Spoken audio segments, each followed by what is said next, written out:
কী বলতো আমার ব্লগটা তোমরা যে যেখান থেকে দেখছি সবাইকে অনেক অনেক ভালোবাসা। আজকে ব্লগটা করছি রাতের বেলা আমি মোটামুটি কী কাজ করি রেগুলার সেগুলো তো তোমাদের দেখানো হয়। আমার মানে ক্যামেরা এত বড় সমস্যা তোমরা তো জানো, মানে 5 মিনিটের বেশি ভিডিও করতেও পারি না, করলেও সেই রানিং মানে স্পিড ব্যাটিং অফ করে দিই। তার না হলে আবার মানে কী বলে সেটা করতে পারি না, তার জন্য করতে হয়, আমার বাধ্য হয়ে করতে হয়। তো বন্ধুরা রাতে কী কাজকর্ম করছি সে দেখো। আর আজকে আমার মানে মেয়েকে কথা বলতে এতটা লেট হয়ে গেছে, মানে এই টাইমে খাওয়ার টাইম, তো এখন এসে আমি রান্না করতে, বুঝতে পারছো? এখন মানে আটাটা মাখা হয়ে গেছে।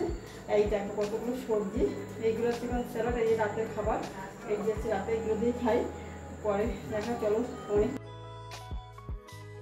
আমরা এই দেখো সন্ধ্যাবেলা যখন চা খেতে এসেছিলাম তখন এই শাকগুলো কালকে নিয়ে এসছে, আজকেই নিয়ে এসছে। আমি আজকে বাজারে যাইনি কারণ ও বাড়িতে ছিল, তো তার জন্য ভাবলাম কি যা ওকে দিয়ে বাজারে করিয়ে দিই। আর এই চা খেতে এসে এটা করে রেখেছিলাম, তোমাদের আগেই বললাম যে আটাটা মেখে রেখেছিলাম, তো এই আটা মেখে রেখেছি। আর তারপরে এই যে কাজটা মানে কমপ্লিট করে তারপরে এসেছিলাম রান্নাঘরে রান্না করতে। মানে পড়াতে এতটা লেট হয়ে গেছে কী বলো তো, ইদানিং মেয়েটা এত দুষ্টুমি করছে, মানে পড়ায় কোনো মনই থাকে না। তো তারপর বন্ধুরা এই যে রান্না করতে আসলি এই জিনিসটা আমার মানে এতটা শখের জিনিস, আমার খুব খুব শখের জিনিস। আমি অনেক মানে কী বলবো, অনেক টাকা মানে জমিয়ে টাকাটা কিছু টাকা দিয়েছিল, মানে সেটা বলবো না, মানে আর একটু জমিয়ে আর কি কিনা গাড়িটা আমার খুব শখের জিনিস। কিন্তু এই গাড়িটা আমার মানে জায়গাও যে রাখার নেই তা না, কিন্তু আমার মানে জায়গাটা এতটা লম্বা, তার জন্য মানে ঘরগুলো অতটা সুন্দর হয়নি। মানে এত মানে ওই ঘর শ্রীঘর পুরো মানে ফেলাই থাকে, কোনো কাজেই লাগে না। গাড়িটা রাখার খুব সমস্যা। আর এই গাড়িটা যখন বের করে না, রান্নাঘরটা দেখতেও সুন্দর লাগে, গাড়িটার জন্য কেমনটা লাগে দেখতে।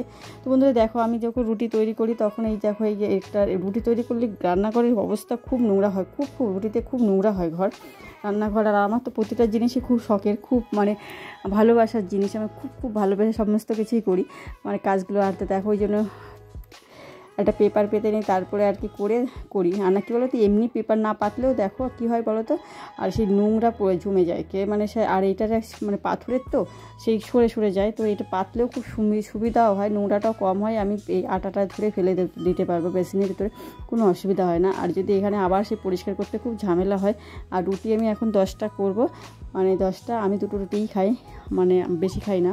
আর ওর বাবা একটু বেশি খাই, বলে সারাদিনে কাজ করে, বলে যাওয়ার সময় রেডিতে যখন যাই তখনও মানে খেতে পাই না, খুব অল্প সময় 2 হাতাই ভাত খাই, আবার নিয়েও যাই 2 হাতা মতন ভাত। তো ওই দুপুরে ওই মানে একবারে যাই যে ততটা খাই, দুবেলা মিনে ততটা খাই, ওই জন্য রাতেবেলাকে আমার একটু বেশিই লাগে, কারণ সারাদিন তো আটপাটা করেই খেয়ে থাকি।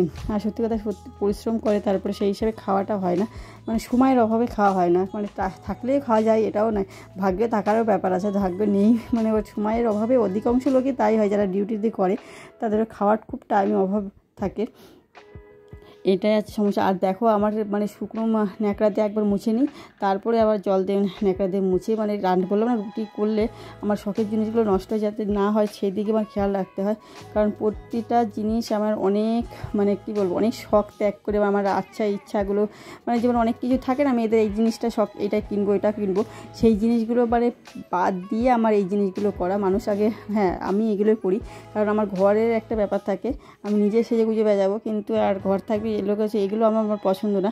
আর এই রুটি করলে এইটার যে অবস্থা হয় কী বলবো, দাঁত বের করে দিয়ে মাজি, আর আমার নখের অবস্থা এই নিয়ে বর খুব অশান্তি করে, কী বলো তো, এই কি হাতের কি অবস্থা, হাতের কাজের মাসির মতন কাজের মাসি হয়ে গেলে আমি কী করবো বলো বন্ধুরা, আমার হাতের নখগুলো থাকতেই চায় না। আর এই যে এত প্রেশার দিয়ে মাছি, নখগুলো তো নষ্ট হবেই, তোমরা তো নর্মালি বোঝো, কিন্তু আমার বর মানতেই চায় না এগুলো।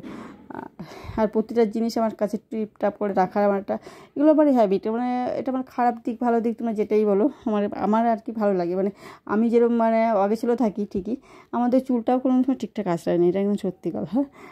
আর ইদানিং খুবই মানে অলস হয়ে গেছে। আর এবার ওর কী বলো তো, আমি মনে হয় যে প্রথম বউ, মানে ওকে না মানে বরকে যে গুছিয়ে দিয়ে আমি খেতে বসে যাবো, মেয়ে আর ওরা একসাথে খাবে, আমি ওদেরটা গুছিয়ে রেখে দিলাম। এবার আমার খাওয়ার টাইম ওভার হয়ে যাচ্ছে, যেহেতু মানে এইরকম খারাপ বউ মানে দেখা যায় না পৃথিবীতে, আমার মতন পৃথিবীতে খারাপ বউ এই যে দুটো, বরকে আগে রেখেই আমি খেয়ে নিচ্ছি। কী করবো বলো বন্ধুরা, আমার ডায়েটের সময় চলে যাচ্ছে।